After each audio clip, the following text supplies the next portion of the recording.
I am Rao इसरार और आज हमने अपने लेक्चर में देखना है कि पीपीएससी की तैयारी में वो कौन कौन से फैक्टर हैं जो कि सिलेक्शन में अहम किरदार अदा करते हैं। क्योंकि मुझे काफ़ी सारी क्यूरीज वसूल हो रही हैं कि आप जो पीपीएससी में इंटरव्यू के लिए कुछ टिप्स या गाइडेंस हमें प्रोवाइड करें। तो इससे पहले मैं बता दूं कि मैं 2 दफ़ा पीपीएससी और 1 दफ़ा एफपीएससी की 17 स्केल के इंटरव्यूज़ क्लियर कर चुका हूं और मैं अपने तजर्बात की बुनियाद के ऊपर आप कुछ गाइड करूंगा कि आपने जो अपना इंटरव्यू है उसके लिए आपने कैसे अपने आप को तैयार करना है। पहली बात तो ये कि इंटरव्यू के लिए जो पैनल बनता है 17 स्केल के लिए, चाहे वो लेक्चरशिप है या सब्जेक्ट स्पेशलिस्ट है, उसमें 4 अफराद होते हैं। उन 4 लोगों में से जो 2 हैं वो सब्जेक्ट स्पेशलिस्ट होते हैं, अपने सब्जेक्ट के माहिर अफराद होते हैं। एक चेयरमैन होता है और एक डिपार्टमेंट का बंदा होता है जिसे हम साइकेट्रिस्ट भी बाज़ दफ़ा कहते हैं कि वो साइकेट्रिस्ट होता है। और सिलेक्शन में जो सबसे ज़्यादा अहम किरदार अदा करते हैं वो सब्जेक्ट के अफराद होते हैं जो कि ये चेक करते हैं कि कैंडिडेट की सब्जेक्ट पे कितनी ग्रिप है। आपकी जितनी सब्जेक्ट के ऊपर ग्रिप होगी आपकी जो सिलेक्शन है उतनी ही ज़्यादा उसके रोशन या कभी इम्कान होंगे। अच्छा, अब मैं बताऊंगा आपको कि आपने तैयारी कैसे करनी है इंटरव्यू की।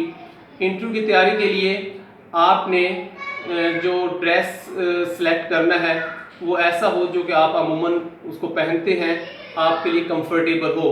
ऐसा ना हो कि आप पहले शलवार कमीज ज़्यादा पहनते हैं और उस दिन आप इंटरव्यू वाले दिन आप पैंट शर्ट पहन के चले जाएं, क्योंकि उस कंफर्टेबल महसूस नहीं करेंगे।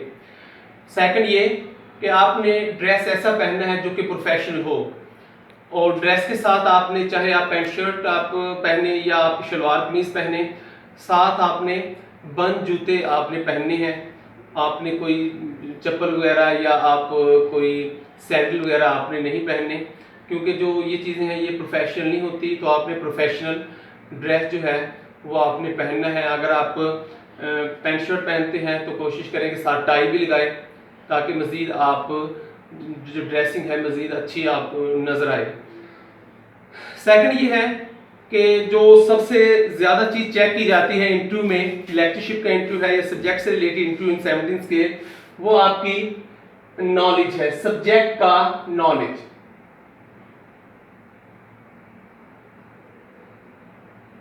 नॉलेज में ये चेक किया जाता है कि आपकी सब्जेक्ट के ऊपर ग्रिप कितनी है, और जितनी अच्छी आपकी सब्जेक्ट के ऊपर ग्रिप होगी उतने ही आपका जो कामयाबी है उसका जो लेवल है वो जो इम्कानात है उनका ज़्यादा हो जाता है आपकी कामयाबी का। सेकंड ये कि आपकी जो कॉन्फिडेंस है, कॉन्फिडेंस ड्यूरिंग द इंटरव्यू ये हाई होना चाहिए।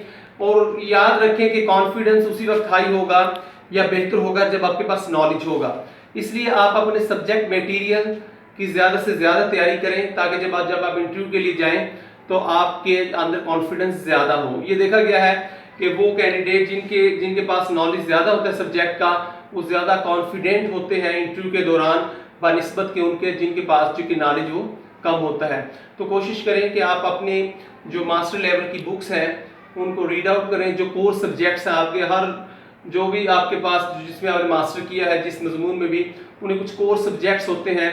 लाइक इन कंप्यूटर साइंस की अगर बात करें तो उसमें जो आप डाटा स्ट्रक्चर है, उसका प्रोग्रामिंग है, एल्गोरिदम है, नेटवर्क्स है, डीबीएमएस है और कंप्यूटर आर्किटेक्चर है, वो कोर सब्जेक्ट्स हैं जिनके अंदर इंटरव्यू में ज़्यादा क्वेश्चन किए जाते हैं, बल्कि कोर सब्जेक्ट्स के ऊपर ही इंटरव्यू आपका ज़्यादा घूमता है। अच्छा, अब इस तरह होता है कि बाज़ दफ़ा आपसे पूछते हैं कि आपका जो फील्ड ऑफ इंटरेस्ट कौन सी है, या बाज़ दफ़ा नहीं भी पूछते, तो आप ये कोशिश करें कि वो अपना फील्ड बताएं जिसमें आपकी स्पेशलाइजेशन है, जिसमें आपने ज़्यादा अच्छी तरह से तैयारी की हुई है। लाइक अगर आपने प्रोग्रामिंग अच्छी तरह आती है तो आप कहें जी मुझे फील्ड ऑफ इंटरेस्ट जो मेरी प्रोग्रामिंग है। अगर आप कंप्यूटर नेटवर्क्स है तो आप कंप्यूटर नेटवर्क के बारे में बताएं। इसी तरह से आप डीबीएमएस के बारे में भी बता सकते हैं। Second is a communication skill.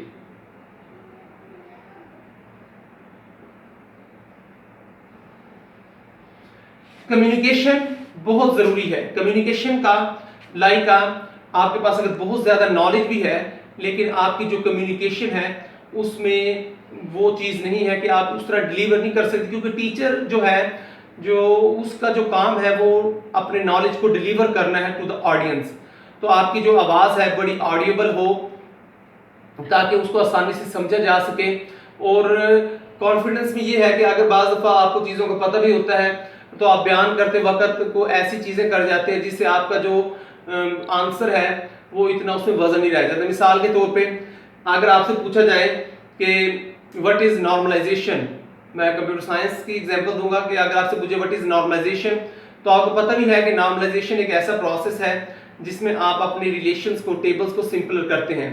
तो अगर आप कहें कि normalisation is a process in which we do simpler the our relations, तो अगर ये कहेंगे तो ये आप ऐसा करें द नॉर्मलाइजेशन इज प्रोसेस। तो इस तरह कम्युनिकेशन जो आपकी है तो ये बड़ी एक टेक इन काउंट करेंगे कि आप कितना क्लियरली जवाब दे सकते हैं।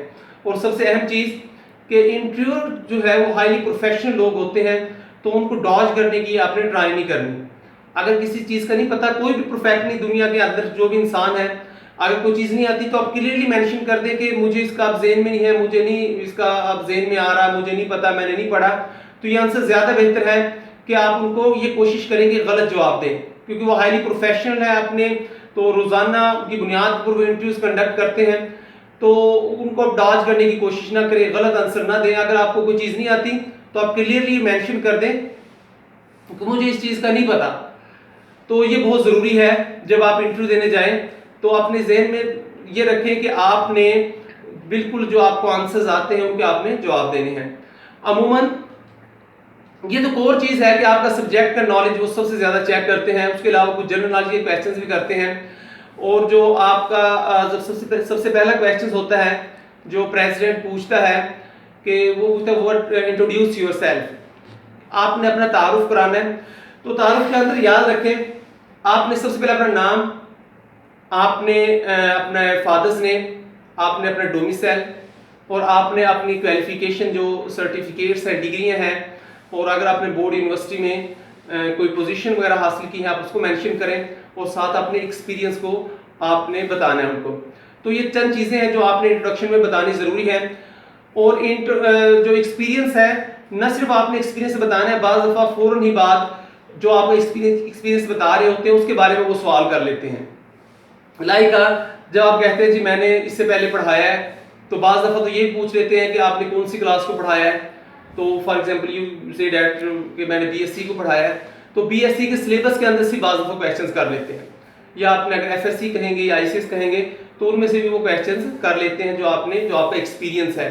तो आपने बिल्कुल सही मेंशन करना है, वहाँ पे झूठ नहीं बोलना कि जी मेरा एक्सपीरियंस ये है। अगर एक्सपीरियंस ना, हाँ अगर आपका एक्सपीरियंस है तो ज़रूर बताएं, और ना सिर्फ बताएं, उस एक्सपीरियंस के बारे में अगर क्वेश्चन हो तो आप ज़हनी तौर पे तैयार हो कि आप उनका जवाब दे सकें। Second is general knowledge, general सवाल करते हैं, वो बहुत ज़्यादा डिफिकल्ट क्वेश्चन नहीं करते। तो अगर वो भी ना आए तो आपने परेशान नहीं होना, क्योंकि सबसे ज़्यादा जो टेक इन अकाउंट करता है वो आपका सब्जेक्ट करता है। तो सब्जेक्ट पे आपने ये ज़्यादा से ज़्यादा आपने पढ़ना है इसको, और ताकि आपका जो कॉन्फिडेंस लेवल है वो बूस्ट कर सके।